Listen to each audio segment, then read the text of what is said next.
Kagalang-galang naming Diyos, tanging Ikaw lamang ang aming pinupurit sinasamba. Wala po kayong katulad. Kayo po ang Diyos noon, ngayon at magpakailanman. Wala pong ibang layunin kung bakit po kami naririto, kundi upang Ikaw ay aming sambahin sa Espiritu at katotohanan. Panginoon, sinasaway din po namin kung ano man po ang gawain ng kadiliman, wala po siyang lugar sa lugar na ito.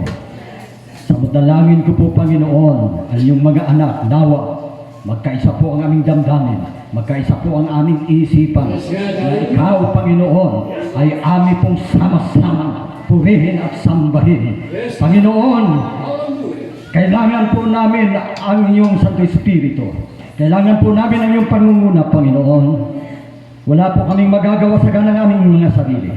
Kaya hinihiling ko po na samantalang pagpatuloy po namin ang aming gawain sa hapong ito, magmula MC, Panginoon, pangunahan niyo po. I-anoint niyo po, Panginoon, ang magdadala ng mga awitin, O Diyos, at hanggang sa mga huling bahagi ng aming mga gawain, Panginoon, hanggang sa pakikinig ng iyong mga salita. Nawa, Panginoon, lalabas po kami, O Diyos, na meron pong taglay na kagalakan at kapayapaan. Meron po kaming panibagong kalakasan o sigla, pag-asa sa paglilingkod po namin sa inyo. Salamat po, Panginoon, sa iyong gagawin sa bawat isa na naririto, maging sa aming mga bisita, Panginoon. Ikaw nawa ang kumilos sa kanilang mga puso. Ano man po ang kanilang mga pangangailangan, batid niyo po ang lahat ng ito, Panginoon. Maging ang mga kapatiran, kung sila man ay nanlalamig, kung sila man ay nanlulupaypay, Panginoon, ang iyong presensya ay narito. Come unto me, all ye that labor and are heavy laden, and I will give you rest. Salamat, Panginoon, sapagkat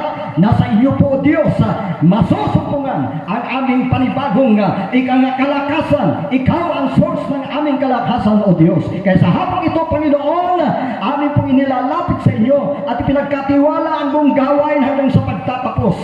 Hallelujah! Pangunahan niyo po, Panginoon. At salamat po, O Diyos, sa iyong Santong Espiritu na siya pong magbibigay, Panginoon, ng buhay at sigla sa aming pananambahan. Purihin ka, Panginoon. At muli, kung meron po kaming hindi po maganda, Panginoon, o anuman po ang aming nagawa, o anuman po mga bagay na hindi po kaya-aya sa inyong harapan, sa pamamagitan ng aming isipan, maging sa aming salita, Panginoon, o anumang kilos, patawad po, O Diyos. Salamat, Panginoon! We celebrate now your presence in the name of Jesus. In the name of Jesus. Palakpakan po natin one more time ay ating dakilang Diyos. Praise the Lord. Hallelujah. idol natin, may bilang sa soul, praise God, so praise be seated. Makakaupo na tayo lahat mga kapatid, praise God. So, nadago tayo sa ating welcome sa ating mga visitors na para na ni Pastor Dom ngayon na, pero meron pa mga coming sa Pastor.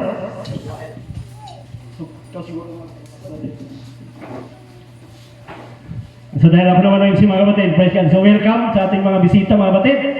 So galing po sa mga kapatiran natin sa iba't ibang church. So Kindram ang Dansuli Church, ayan, kasama ko po ang Kindram, Dansuli. So kasama ko sila, and then para nakita ko si Pastora kita ko siya kanina. So thank you for coming, sister. So patuloy tayo sa ating gawain sa mga hindi ko pa nabanggit. So welcome po tayong lahat dahil ito naman ay kagalakan sa gawain ng ating Panginoon. So isa pong palakpak sa ating dakilang Diyos. Amen! Praise the Lord! Hallelujah! Praise God! So, dadako na po tayo sa ating, and of course, di po mawawala ang ating offering mga batid. Praise God, di po magkalayo pag kami gawain ng ating Panginoon talagang mga offering mga batid. So sa ating physical, and of course, ang ating sarili, we offering to God. Amen. Yun po ang pinaka-importante mga kapatid. Praise the Lord. So but now mga kapatid, so bago po tayo nadako sa ating offering, so aking binibigay ang ating magbibigay ng awit. Sister Cheryl. Sister Aling ito mo? Praise the Lord. Asa na Sister Aling? Sir, ano pangalan nito?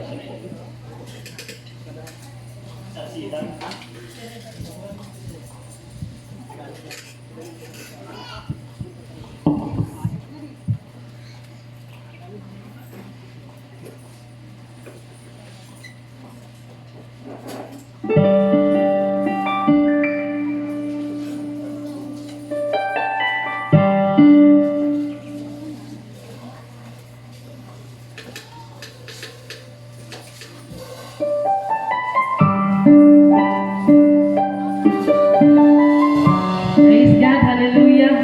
Ang lahat ay magsabing, praise the Lord. Praise God, mag-alay akong awit sa atong buhay na Diyos na your love.